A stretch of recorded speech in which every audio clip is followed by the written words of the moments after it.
السلام عليكم ورحمة الله وبركاته. الحمد لله رب العالمين، والصلاة والسلام على رسوله الكريم. أما بعد، فقد قال الله تبارك وتعالى في القرآن المجيد والفرقان الحميد: أعوذ بالله من الشيطان الرجيم، بسم الله الرحمن الرحيم.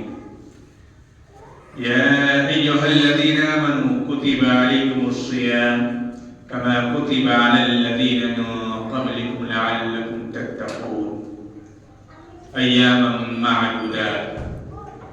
وقال الله تعالى: شهر رمضان الذي أنزل فيه القرآن هدى للناس وبينات من الهدى والفرقان.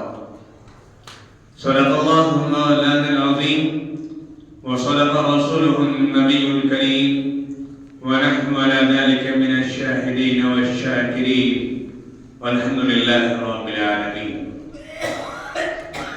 میرے محترم بزرگوں اور دوستوں،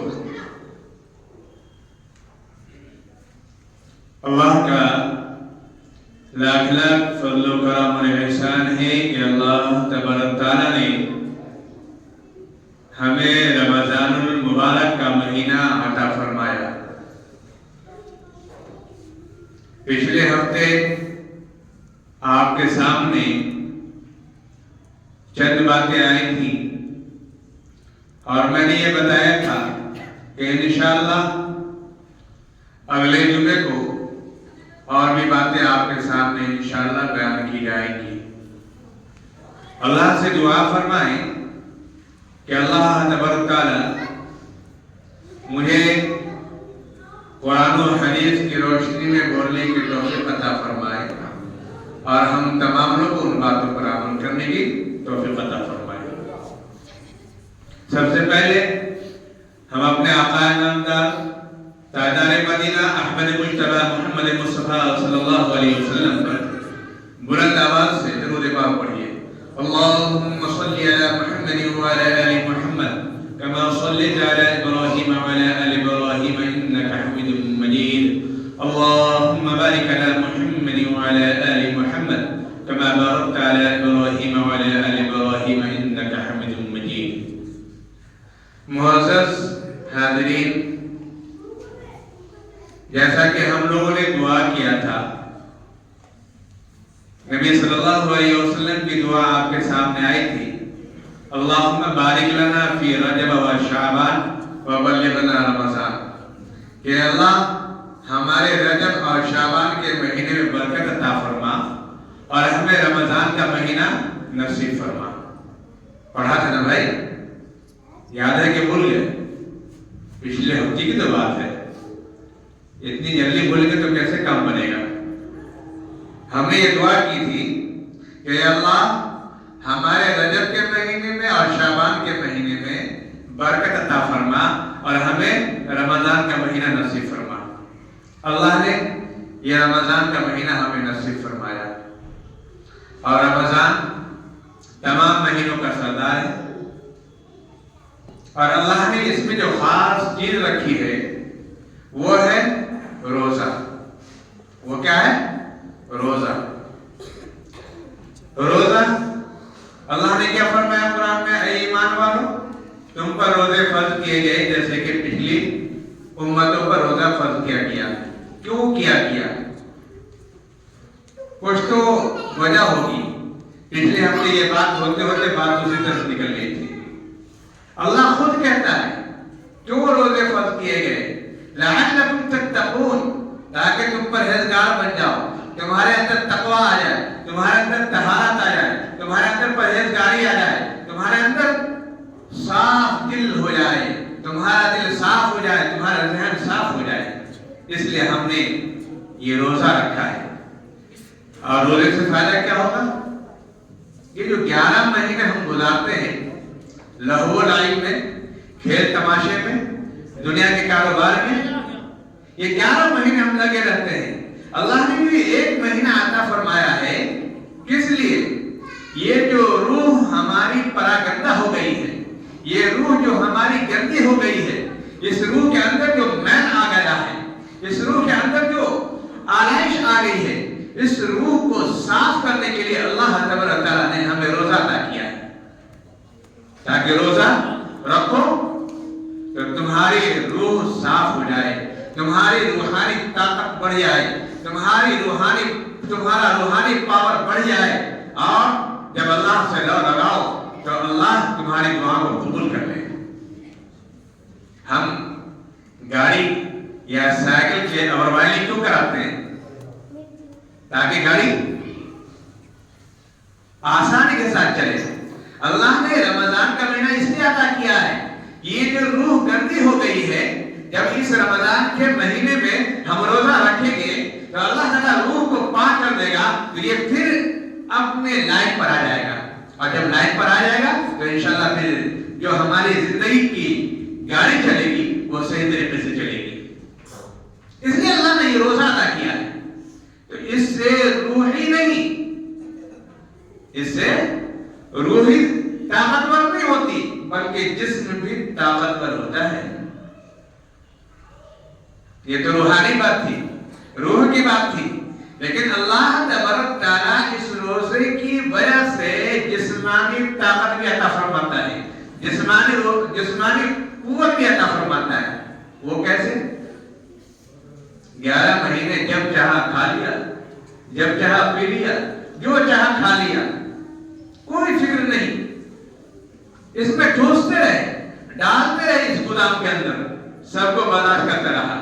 لیکن یہ رمضان کا مہینہ اللہ نے عطا کیا، اب اس میں ہر چیز ڈالنا بند کر دیا ہم نے۔ اللہ نے صبح سے کہا اب بھوکے رہو مغرب تک، جب میرا حکم ہو گیا رک جاؤ کھانے سے تو تم رک گئے، پھر جب میرا حکم ہوگا کھانے کو تو تم کھانا شروع کر دو گے، کھانا شروع کر دو گے، تو ہم رک گئے۔ اللہ نے اس معدے کو طاقت بخشی، یہ جو جسم کے اندر جو باریک باریک نسیں ہیں جو رک رہی تھی، روزے کی برکت سے وہ نسیں کھل جاتی ہیں، وہ نسیں کھل جاتی ہیں، روح یہ نسوں کے اندر خون کا دورانیہ بڑھ جاتا ہے۔ کیوں؟ اللہ نے روزہ جو عطا کیا ہے، برکت والا روزہ۔ میرے محترم دوستو، کیوں رکے؟ کھانے سے ہم کیوں رکے؟ کچھ تو وجہ ہوگی۔ آپ کے دل میں کس کا خوف ہے؟ کس لیے تو خوف ہوگا نا؟ کس کا خوف ہے؟ اللہ کا خوف ہے۔ بولے بھائی، کچھ آپ بھی بولا کیجئے، کچھ میں بھی بولوں، تاکہ آپ بھی جاگ کے رہے، میں بھی جاگ کے رہوں۔ ہم کیوں رکے؟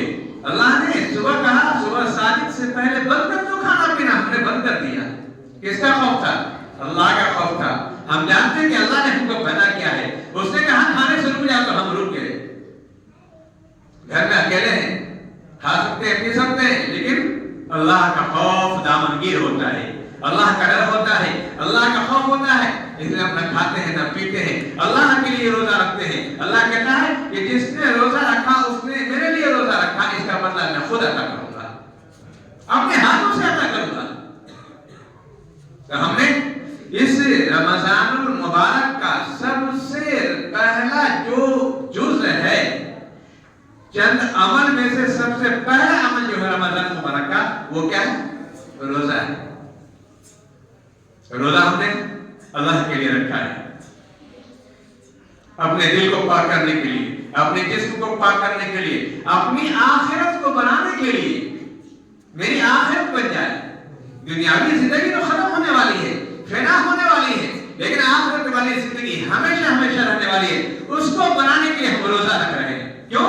اللہ کا حکم ہے، اللہ کا حکم ہے، نبی صلی اللہ علیہ وسلم کا فرمان ہے، روزہ اللہ نے فرض کیا ہے، اس لیے ہم روزہ رکھ رہے ہیں۔ اللہ کے حکم کے مطابق چلے تو اللہ تعالیٰ اس کا پھل عطا کرے گا۔ اور پھل کیا ہوگا؟ پھل کیا ہوگا؟ اللہ کہتا ہے کہ ہم ایسی جنت عطا کریں گے، ایسی جنت عطا کریں گے جس کے نیچے سے شراب طہورا، پاک شراب بہ رہی ہوگی۔ کیا کہنے ہیں؟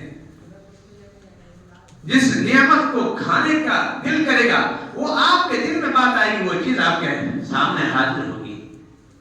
یہاں تو کھاتے ہیں تو کھٹی مٹی ڈکار آتی ہے، لیکن وہاں کچھ بھی نہیں، خوشبو خوشبو ہوگی، اس کے لیے ہم تیاری کر رہے ہیں۔ اللہ کا حکم ہوا، پہلا عمل کیا ہے اس رمضان مبارک کا؟ روزہ رکھنا۔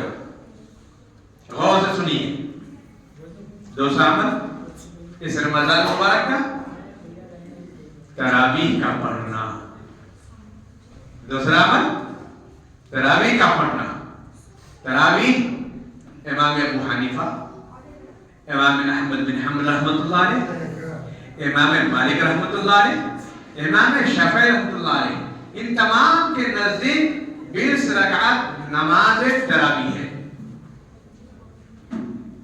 نبی صلی اللہ علیہ وسلم نے چند دنوں مسجد نبی میں آپ نے نماز تراویح پڑھی، چند دنوں، لیکن نبی صلی اللہ علیہ وسلم کو ہمیشہ فکر تھی کس کی؟ اپنی امت کی، اپنی امت کی فکر تھی۔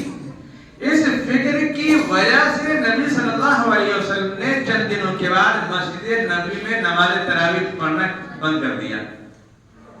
ایسا نہ ہو کہ میری امت پر یہ تراویح کی نماز فرض ہو جائے۔ کتنے غمخوار تھے ہمارے لیے۔ نبی صلی اللہ علیہ وسلم نے مسجد نبی میں اس لیے نماز تراویح پڑھنا چھوڑ دیا کہ میری امت پر یہ نماز فرض نہ ہو جائے، اس لیے چھوڑ دیا۔ یہ نماز تراویح سنت رہ گئی، اگر فرض ہو جاتی ہر ایک مسلمان کو ادا کرنا پڑتا، اور یہ امت کے اوپر شاق ہو جاتا، پریشانی ہو جاتی، ہر امت ادا نہیں کر پاتی۔ اس لیے مسجد نبی صلی اللہ علیہ وسلم نے چند دنوں آپ نے نماز تراویح پڑھی اور پھر بند کر دیا۔ اس کے بعد تراویح کا اہتمام ہوا، 20 رکعت نماز ہوتی رہی اور ہو رہی ہے۔ مسجد نبی صلی اللہ علیہ وسلم میں بھی 20 رکعت نماز ہو رہی ہے، اور مسجد نبی میں بھی اور بیت اللہ میں بھی، دونوں میں 20 رکعت نماز ہو رہی ہے۔ اب اس پر چند لوگوں نے نظام پیدا کر لیا، 8 رکعت تراویح، 20 رکعت تراویح۔ میں اس طرف نہیں جاؤں گا، لیکن 8 رکعت تراویح پڑھ رہے ہیں، پڑھیے، کوئی مذاکرہ نہیں ہے، لیکن 20 رکعت پڑھنا بہتر ہے۔ میں موٹی مثال پیش کر کے آگے بات بڑھاؤں گا۔ اگر اللہ نے ہم سے قیامت کے دن 20 رکعت تراویح مانگ لیا تو ہم کہاں سے دیں گے؟ اور اگر 20 رکعت والے نے کہا 8 رکعت دو، 8 رکعت پیش کر دیں گے، 12 رکعت کا ثواب اللہ دے گا۔ لیکن صرف 8 رکعت پڑھے اور اللہ نے اس دن 20 رکعت مانگ لیا کہ نبی نے تو 20 رکعت پڑھی، تو ہم کہاں سے دیں گے؟ اس لیے میری اپنی رائے یہ ہے کہ 20 رکعت تراویح پڑھا کیجیے۔ اگر آپ کے دل میں یہ ہے کہ 8 رکعت تراویح ہے، آپ 8 رکعت پڑھ کے جا سکتے ہیں، کوئی مذاکرہ نہیں ہے، لیکن بہتر ہے 20 رکعت پڑھ لینا۔ یہ تو مان لیجیے آپ نے تراویح کی نیت سے نہیں پڑھا تو 12 رکعت آپ کی نفل تو ہوگی، اس کا ثواب تو کہیں نہیں جائے گا، یہ تو ثواب آپ کے کھاتے میں آئے گا۔ اس لیے میرے بھائیو، میری اپنی رائے ہے کہ آپ 20 رکعت تراویح کی نماز پڑھا دیجیے۔ تو اس کو آپس میں جھگڑے کی جڑ مت بنائیے، آپس میں نزاع پیدا مت کیجیے، آپس میں بگاڑ پیدا مت کیجیے۔ 20 رکعت پڑھتے تو 20 رکعت پڑھیے، 8 رکعت پڑھتے تو 8 رکعت پڑھیے۔ تو دوسرا عمل کیا ہوا ہے اس رمضان مبارک کا ہے؟ پہلا روزہ، دوسرا تراویح، تیسرا عمل اللہ نے کیا فرمایا؟ شہر رمضان الذی انزل فیہ القرآن ھدی للناس وبینات من الہدی والفرقان۔ ہم نے اس رمضان المبارک کے اندر قرآن اتارا ہے۔ کیا اتارا ہے؟ قرآن اتارا ہے۔ تو تیسرا اہم کام اس رمضان المبارک کے اندر قرآن کریم کی تلاوت ہے۔ کیا ہے؟ قرآن کریم کی تلاوت ہے۔ جب مقابل تلاوت کر لیجیے، اگر اپنی زندگی کا ایک رخ بنا لیں اور ایک وقت متعین کر لیں، فجر کے بعد ظہر کے بعد، عصر کے بعد، مغرب کے بعد، عشاء کے بعد کسی وقت یا سحری کے وقت کہ ہمیں ایک پارہ پڑھنا ہے 24 گھنٹے میں، 24 گھنٹے میں ایک پارہ پڑھیں گے تو انشاءاللہ ایک مہینے میں ایک قرآن مکمل ہو جائے گا۔ حضور پاک صلی اللہ علیہ وسلم کے زمانے میں حضرت عبداللہ بن عمر بن العاص رضی اللہ تعالیٰ عنہ صحابی ہیں، دن بھر روزہ رکھتے اور رات بھر قرآن کی تلاوت کرتے۔ نبی صلی اللہ علیہ وسلم کے پاس یہ شکایت آئی تو نبی صلی اللہ علیہ وسلم نے حضرت عبداللہ بن عمر بن عاص رضی اللہ عنہ سے پوچھا کہ مجھے معلوم ہوا ہے کہ تم دن بھر روزہ رکھتے ہو اور رات بھر قرآن کریم کی تلاوت کرتے ہو، کہتی یا رسول اللہ صلی اللہ علیہ وسلم میں نیکی سمجھ کے، خیر سمجھ کے یہ کام کرتا ہوں۔ نبی صلی اللہ علیہ وسلم نے فرمایا کہ نہیں، 20 دن میں ایک قرآن کریم مکمل کرو، ایک مہینے میں ایک قرآن کریم مکمل کرو اور ایک مہینے میں 3 روزے رکھو۔ حضرت عبداللہ نے کہا یا رسول اللہ صلی اللہ علیہ وسلم میں اس سے زیادہ کی طاقت رکھتا ہوں۔ نبی صلی اللہ علیہ وسلم نے فرمایا کہ 20 دن میں قرآن کریم مکمل کرو۔ کہا یا رسول اللہ صلی اللہ علیہ وسلم بہت کم ہو جائے گا، میں اس سے زیادہ کی طاقت رکھتا ہوں۔ نبی صلی اللہ علیہ وسلم گھٹاتے جا رہے ہیں، گھٹاتے جا رہے ہیں، یہاں تک کہ نبی صلی اللہ علیہ وسلم فرمایا کہ تمہارے لیے آخری ہے کہ تم نہیں 7 دن میں قرآن مکمل کرو اور ایک مہینے میں 3 روزے رکھو۔ اب یہاں سے دیکھیے کہ اگر انسان طاقتور ہے اور وہ جو ہر مہینے روزے رکھ سکتا ہے تو مہینے کے 3 روزے رکھے اور مہینے میں ایک قرآن کریم ضرور مکمل کرے۔ اسی کو دیکھتے ہوئے قرآن کریم کی 7 منزلیں ہیں۔ کتنی منزلیں ہیں؟ 7 منزلیں ہیں۔ اگر 7 منزلوں کو پڑھے گا تو 7 دن میں قرآن مکمل ہوگا۔ اس سے پہلے قرآن کریم ختم کرنا بہتر نہیں ہے۔ اور عام آدمی ایک پارہ روز پڑھے گا تو ایک قرآن کریم مکمل ہو جائے گا۔ یہ کس کی کتاب ہے؟ غیروں کی کتاب ہے کہ ہماری کتاب ہے؟ اس کو پڑھے گا کون؟ اس کو سمجھے گا کون؟ اس کے اوپر اس کے بتائے ہوئے طریقے پر عمل کون کرے گا؟ آپ کریں گے، ہم کریں گے، غیر کریں گے؟ لیکن ہم نے اس قرآن کریم کو صرف اور صرف اپنے مرنے والوں پر پڑھنے کے لیے سمجھ لیا ہے۔ ہمارا کوئی رشتہ دار مر گیا، قرآن خوانی کرا دی، کس سے؟ بچوں کو بلا کر کے، مدرسے کے بچوں کو بلا کر کے، محلے کے لوگوں کو بلا کر کے، خود پڑھنے کی توفیق نہیں ہوتی۔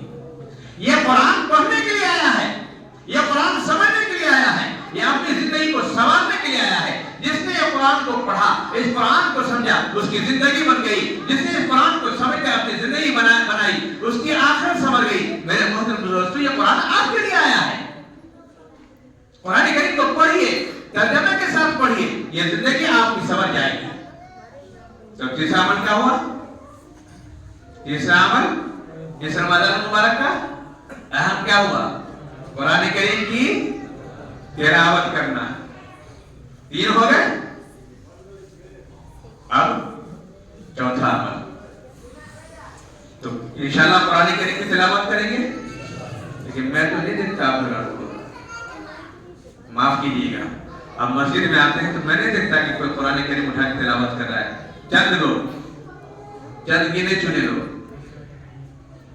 معاف کیجیے گا، میں آپ کے دکھتی رگ پر ہاتھ رکھ رہا ہوں۔ آپ کیوں مسجد آتے ہیں؟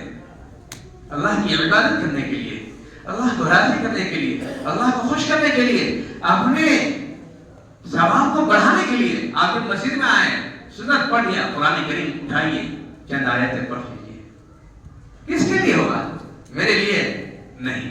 اب اس کے بعد اگر آپ قرآن کریم کی تلاوت کرتے ہیں میری باتوں کے بعد، تو آپ کو بھی اتنا ہی ثواب ملے گا اور اتنا ہی ثواب مجھے بھی ملے گا۔ تو میں آپ سے درخواست کرتا ہوں، مسجد جب تشریف لائیں تو سنت پڑھ کے فوری قرآن کریم لے لیجیے، پڑھنے بیٹھ جائیے۔ آہستہ پڑھیے، اس لیے کہ لوگ مسجد میں سنت بھی پڑھیں گے، تو انشاءاللہ اہتمام کریں گے۔ گھر میں بھی اہتمام کیجیے، جس گھر میں قرآن کریم کی تلاوت کی جاتی ہے اس گھر سے سرکش شیاطین نکل جاتے ہیں، اس گھر سے برائیاں نکل جاتی ہیں، اس گھر میں برکتیں عطا کرتا ہے اللہ تعالیٰ۔ اس لیے گھر میں بھی قرآن کریم کا اہتمام کیجیے، قرآن کریم کی تلاوت کیجیے، ہمارے لیے آیا ہے، ہم پڑھیں گے۔ یہ وہ کتاب ہے جس کے اندر کوئی شک نہیں ہے۔ اب آئیے چوتھی بات، میں نے پچھلے ہفتے آپ کو بتایا تھا کہ اللہ تبارک تعالیٰ فرض نماز کے ثواب کو ایک فرض ادا کیا تو 70 فرض کے برابر ثواب ملتا ہے، اور اگر کسی نے نفل نماز ادا کیا تو اس کو ایک فرض کے برابر ثواب ملتا ہے۔ اب جو 20 رکعت نماز پڑھ رہے ہیں تراویح کی، یہ کیا ہے؟ سنت ہے، نفل میں سب شمار ہوتی ہے۔ تو آپ سوچئے آپ کے رجسٹر میں یہ جمع ہو رہا ہے کہ نہیں؟ تراویح پڑھیے تو تراویح آگے پڑھا کیجیے، پیچھے بیٹھ کے گفتگو مت کیا۔ تو ایک نفل نماز پڑھی آپ نے، ایک فرض کے برابر ثواب ملا۔ تو جب آپ مسجد میں تشریف لائیں اور نماز ہو چکے، سنت کے بعد جو بھی وقت ملے نفل پڑھیے، کیوں؟ ایک نفل نماز کا ثواب ایک فرض نماز کے ثواب کے برابر ملے گا۔ یہ کتنی بات ہوئی؟ 4 باتیں ہوئی۔ انشاءاللہ اہتمام کریں گے، انشاءاللہ اللہ آپ کی اس انشاءاللہ کو قبول فرما لے۔ 4 باتیں ہوئی اس رمضان مبارک کی اہم باتوں میں چوتھی بات۔ اب آئیے 5ویں بات۔ بھائی کیا کر رہے ہیں؟ موبائل کو بند کیجیے، آپ موبائل کو بند کیجیے، مسجد میں تشریف لائے آپ، مسجد میں آتے ہی موبائل سب کا یا تو آپ فرائض موڈ میں ڈالیں یا بند کر دیجیے۔ کہاں ہیں آپ؟ اللہ کے گھر میں آئے۔ کیا آپ ایم پی کے گھر میں جائیں گے، ایم پی کے گھر کے پاس یا وزیر اعظم کے گھر میں جائیں گے، کیا آپ موبائل اٹھا سکتے ہیں وہاں؟ دل کی بات لگاؤ، آپ خود سوچیں، آپ تمام لوگ سوچیں، غور و فکر کریں۔ آپ ایک وزیر اعظم کے گھر میں جائیں، ایم پی کے گھر میں جائیں، ایم ایل اے کے گھر میں جائیں، کیا آپ وہاں اپنا موبائل اٹھا سکتے ہیں؟ پہلے سے فلائٹ موڈ میں ڈال دیں گے، کوئی فون نہ جائے۔ کس کا گھر ہے وہ؟ ایک انسان کا گھر ہے جو آج کرسی پر ہے، کل وہ کرسی پہ نہیں رہیں گے۔ جی یہ اللہ ہمیشہ سے ہے، ہمیشہ رہے گا، اور اس نے ہم کو پیدا کیا، اس کے گھر میں ہے، جس کے بارے میں اللہ نے فرمایا تمام جگہوں میں سے سب سے پسندیدہ اگر کوئی جگہ ہے تو وہ اللہ کا گھر ہے۔ اس گھر میں آپ بیٹھے ہیں، اللہ کے دربار میں بیٹھے ہیں۔ اللہ کو ہم دیکھ نہیں رہے ہیں، لیکن اللہ کا دربار ہے، یہاں موبائل اٹھانا یہ بہتر نہیں۔ خود سوچئے، دل و دماغ کو حاضر کیجیے۔ تو 4 باتیں ہوئی، 5ویں بات، نفل نماز میں کیا کام کی؟ نماز شام ہے، نماز ابابین ہے، نماز اشراق ہے، نماز تہجد ہے، سب نفل میں شمار ہوتی ہے۔ نماز سوال ہے، سب یہ نفل میں شمار ہوتی ہے۔ اس کو پڑھا کیجیے، جب بھی وقت ملے پڑھ لیا کیجیے۔ 5ویں چیز، یہ بہت ہی اہم مہینہ چل رہا ہے۔ اس اہم مہینے میں اہم کام، 5واں اہم کام کیا ہے؟ دعاؤں کا اہتمام کرنا ہے۔ کیا کرنا؟ دعاؤں کا اہتمام کرنا ہے۔ دعائیں کب قبول ہوتی ہیں؟ دعائیں کب قبول ہوتی ہیں؟ سحری کے وقت،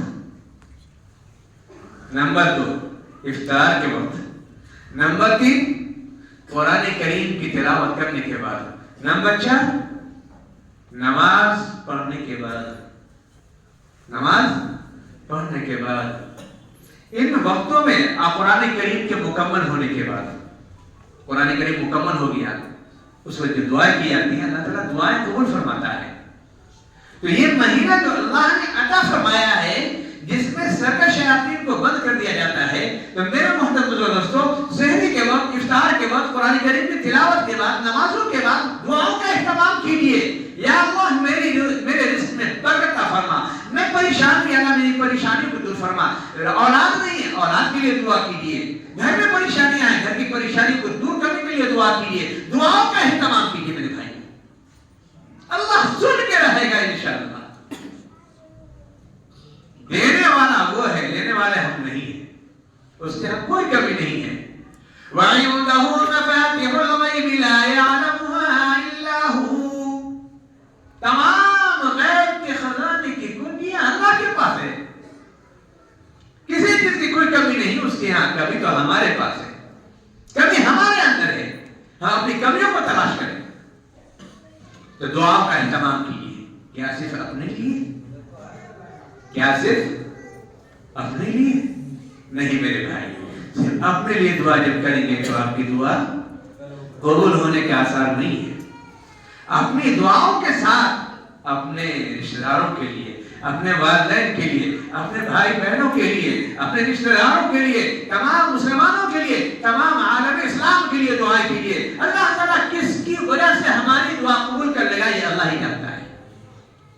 آج سب صف میں بیٹھے ہیں نا بھائی، پیسے والے بھی ہیں، بنا پیسے والے بھی ہیں، رکشہ چلانے والے بھی ہیں، لیبر کا کام کرنے والے بھی ہیں، راج مستری کرنے والے بھی ہیں.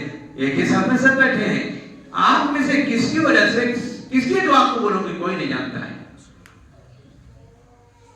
میں عالم ہوں، میری وجہ سے دعا قبول ہوگی؟ نہیں.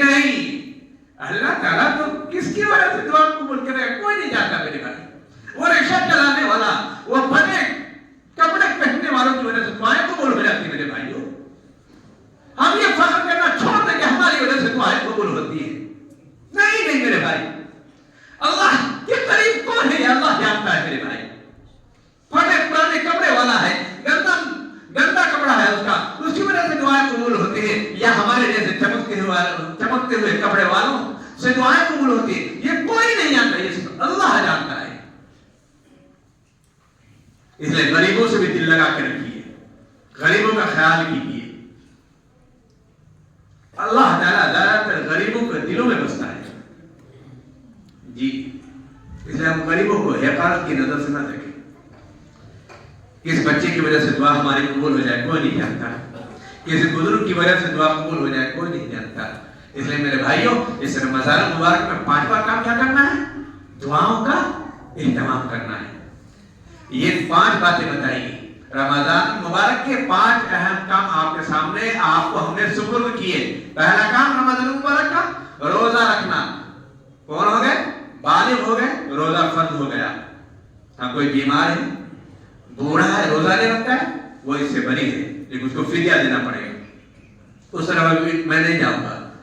اور کچھ عورتوں کے مسائل ہیں، ان وقتوں میں عورتیں روزہ نہیں رکھیں گی. بچے ہیں روزہ نہیں رکھیں گے، لیکن بچوں کو روزہ رکھانے کا شوق ابھی سے پیدا کرنا پڑے گا. جب جا کے بڑے ہوں گے تب یہ روزہ رکھیں گے. یہ بچے جو آگے بیٹھے ہیں صفوں میں، آج ان کو بھگا دیں مسجد سے. یہ نماز میں آئیں گے؟ یہ نماز میں آئیں گے؟ نہیں آئیں گے. یہ ہمارے مستقبل ہیں. ہم تو چلے جائیں گے قبر کے اندر، کل ہو کے یہی مسجد میں آنے والے بنیں گے. اس لیے بچوں کو مسجد سے کبھی نہیں بھگانا چاہیے، نہ مسجد میں بچوں کو مارنا چاہیے. جی بچے ہیں، شرارت کریں گے. کیا ہم نے شرارت نہیں کی ہے؟ حافظ ساری عالم بن گئے تو بہت بڑے کہتے ہیں کیا بولا، شریف بن گئے. سب شرارت کرتے اپنے وقت میں. ہم نے بھی وہ شرارتیں کی ہیں. سب اپنے بچپنے میں شرارت کرتے ہیں. بچپنا اسی کو کہتے ہیں. تو بچوں کو مسجد سے نہیں بھگایا جائے، شرارت کر کو پیار محبت سے سمجھایا جائے. تو پہلا رمضان مبارک کا اہم کام روزہ رکھنا. دوسرا کام نماز تراویح کا اہتمام کرنا. تیسرا کام قرآن کریم کی تلاوت کرنا. چوتھا کام نفل نماز کا اہتمام کرنا، نفل نماز نہ چھوڑنا. اور 5واں کام دعاؤں کا اہتمام کرنا. سب کو یاد رکھنا، سب کے لیے دعائیں کرنا. یہ چند بات آپ کے سامنے عرض کی. اللہ تعالیٰ سے دعا کیجیے اللہ تعالیٰ ہم تمام لوگوں کو رمضان مبارک کی سعادتوں سے فائدہ اٹھانے کی توفیق عطا فرمائے. اس کے برکات کو اللہ تعالیٰ، اس کے رحمتوں کو سمیٹنے کی توفیق عطا دعا کریں کہ اللہ تعالیٰ مجھے قرآن و حدیث کی روشنی میں بولنے کی توفیق عطا فرمائے. وآخر دعوانا الحمد للہ رب العالمین. السلام علیکم ورحمۃ اللہ وبرکاتہ. سنت پڑھے.